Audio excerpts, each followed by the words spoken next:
If you are listening to this podcast, it means you're searching for someone who understands you, someone who gets you. You are yearning to be understood and to belong. Welcome to the Someone Gets Me podcast, where we help smart, talented, and sensitive people navigate an often insensitive world. I am Diane Allen, your host. My roles as ambassador, author, speaker, and intuitive mentor for bright and talented people are woven into each episode. I have the experience and knowledge to educate and inspire, as I have been there and I understand your unique intensities, sensitivities, and challenges. Welcome. Love is more than a feeling. Hi friends, it's Diane, and I'm here to talk to you today about some facets of love, the idea of love, the principle of love that aren't often talked about. And because we're focusing on the principle of love this month, I thought it would be important for us to talk about the fact that love is more than a feeling. So many times I hear people talk about their feeling of being in love or feeling love, and that is a part of it. I'm not saying that that's not the case, but what I am saying is there's so much more. Now, the feeling of love, like any feeling, is simply an energy source that tells us we are alive. So however we define love, as we experience in our mind, our heart, our body, that is our definition of it. So I could say I love something, and you could say you love the same thing, and we would have similar, but yet not identical physiological, mental, and emotional experiences. This is because our autobiographies are different, our nervous systems are made up differently. It's like kind of like we're the same but different. So we might say that we feel a tingle in our heart, or butterflies in our stomach, or an interesting experience, or feeling in our hands. All of those could be true, and we would still be feeling what we call love. So over our lifetimes, we have learned how to associate a certain experience with that word. And no two of us do it the same. Like I hear a lot about neurodiversity, and we hear that in reference to the brain. I see it in all beings, in all parts of our nervous systems. My view of neurodiversity, or what people call that, is much larger. Knowing that if we took all of us in a room and said, okay, let's describe an experience and test out what that love experience is, there will be as many different experiences, definitions, and understandings as there are people. So to remember that, sometimes gifted people have that existential depression that says nobody's ever going to get me. Well, on some level, that's true for all human beings, because none of us are made exactly the same as the others of us. That, I think, is the beauty of it all, right? So love is much more than a feeling. It's much more than the feeling and experience you have that you call love in your body and in your mind. Now, another part of love that has my attention is the whole phrase "love hurts," and people say, "Well, I can't love somebody because it hurts to be in love," or when you love somebody, you hurt them, or you feel hurt by someone, all in the name of love. All of those things are misdirections. Love is not a hurtful, painful experience in and of itself. However, if you have a belief system, or you're in a part of your life where the love of power, or the control or domination or gaslighting or something is wrapped up in love, then the experience of hurt is not the love, it's the taintedness that was wrapped up in it. Just like when, some people, a lot of sexual trauma actually happens from people who say they love you. Or people say it hurts me more than it hurts you. That's not love. So there's so often that we use the word love very recklessly or as a way to control or manipulate somebody else. And that's not love. That's called control and manipulation. So think about it. Do you have any part of your belief system, any part of that inner you going, oh my, love hurts?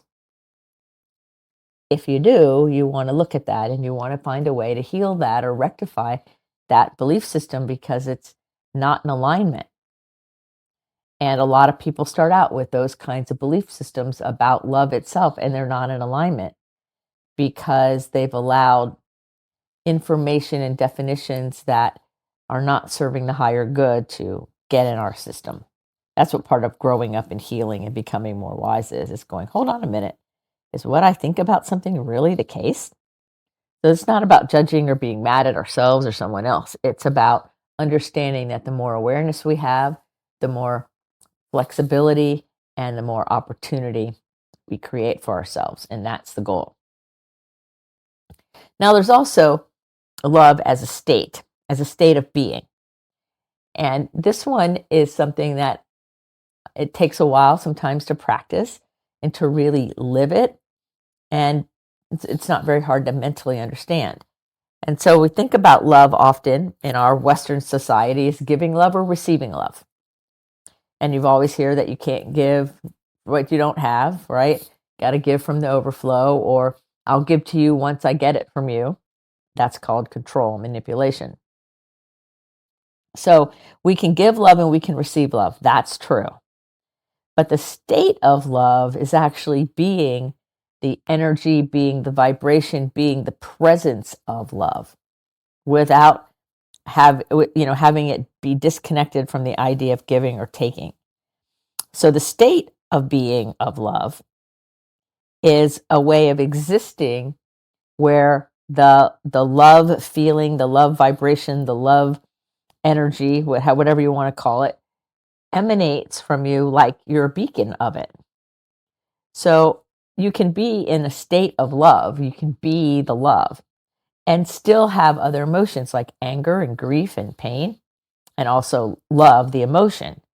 But the state of love, the being willing to be in the space of being the love, free of giving and receiving, allows us a lot of room, a lot of space for flexibility, and a lot of space to experience all of our rich, deep emotions without losing the state of being the love. And that, I think, is a big goal for a lot of people who are on spiritual journeys or are trying to grow in their personal development, is to be willing to be able to just be that love.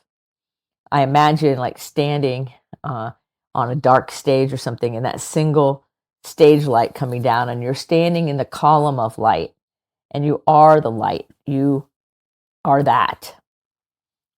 And it's that presence that means so much to all of us when any of us can be in that space. And then out of that being love also comes what a lot of people call the whole love language idea. Like, how do you do love anyway? And, there's even a book about it, right? But I see it differently. I see it's the same but different. I look at it as, well, how do you emanate your gift of love? How does it come through you? Does it come through you as a vibe? Like people can feel you coming? Does it come through in creativity or expression of some kind? Does it come through teaching or creating things? All different ways, right? How does it come through you? You know, you when you go into a room, if there's other people in the room, they feel your presence.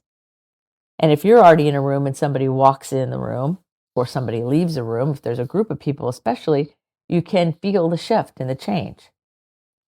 Well, if the person is being love, you feel it. If the person's being angry or grieving or upset, you feel that too. So how can you allow yourself to let your love language be that presence, that strong, sovereign presence of love? knowing that love has is the ability and the willingness to allow others to do what's right for themselves without any insistence they satisfy you. So, can you be the love even in the face of people not doing what you want them to do? So, when you think about this for just a minute and you think about how we express our love, there are some people who might need to hear your voice and hear the words, I love you, or something like that. That the auditory part of this is very important to them. But if they're in a relationship with somebody who is very visual, then that person might send gifts or send a flowers or something that's visual, that's a thing. And that would be a mismatch because the person yearning to hear about love, and that's what turns them on, are receiving gifts and things, and those are nice, but it doesn't match the way the person receives. So often we give love in the way we want to receive it. And that could be very different from the person you're trying to give it to, how they receive it. So, a homework assignment that I often give couples I work with is to sit with each other and look at each other, and one person go first and then the other person. And you ask the question, how do you know I love you? And then sometimes the person answers all sheepishly or whatever, or maybe even giggles and goes, well, I just love you. And then you quietly again say, well, how do you know that I love you? Specifically, how do you know? And pretty soon they will get more and more specific. So if they say something else general, you say specifically, how do you know? And their answer is their love language. Their answer is the way they can receive it. So then, if you're paying attention, you will start to give more and more love toward them in that way that they receive it. I know it sounds very elementary, but I can't tell you how many couples I've worked with where I started talking about these things and they had taken it for granted that they just loved each other and never really paid attention to if they were actually matching the receiver's way of doing things. And then once we line everything up and I share love with you the way you want to receive it, and you share love with me the way I want to receive it, and then there's other expressions as well, then we have opportunity for even more amazing connection. We have opportunity to be in the state of love, to let love be our state. And we can have anger and grief and frustration and joy and happiness and still have that calm kind of presence, that very steady presence, that calm in the middle of the storm presence of love, because we know how to express it to and with others and ourselves, right? So it's so important. So love is much more than a feeling. It's a state of being. It's actions. It's experience. And a lot of it has to do with our autobiographies. It also has to do a lot with our training, our understanding, our awareness. And so as you grow and as you expand and as you continue on in your life, love is who you are. And anything short of that, or anything we do different than love, may or may not be in alignment for us. So that's our question to ourselves. Is the way I'm feeling and behaving in alignment with the real essence of who I am? How is that working? Are you feeling love? Are you standing in your state of love? Are you allowing yourself to offer love to those people in your world that are important to you in a way they understand it, not necessarily only in the way you want to give it? So let's all go out and pay attention to how the people that we love, how will they receive it? And how can we allow ourselves to match the way people who are important to us receive love? How can we stand in our sovereign presence, being the love, raising our vibration, our intention, our essence so that we can be the very love. How can we do that? And how do we remind ourselves that the feeling of love is simply an energy source that tells us we're alive, and we will experience it differently at different times in our lives, in different ways, and regarding different topics. So, love, my friends, is more than a feeling. If you have any questions or comments, or you want to connect in any way, feel free to email me or sign up for a discovery call. I'm happy to speak with you and go further into this really amazing topic. And until the next time, remember to put your face to the sun so the shadows fall behind you, because you are a rock star. You are here on purpose with a mighty purpose. So go out there and be the love, that presence that is strong and powerful and kind and compassionate and nurturing. Until the next episode of Someone Gets Me, this is Diane saying, be well. Are you tired of searching for someone to understand you? Join our Facebook group, Someone Gets Me. In this group, you will be able to connect with others who are intense, sensitive, smart, and talented. I share my insights and teachings, and you can connect with others in a real, authentic, safe forum. So join us today. Someone Gets Me.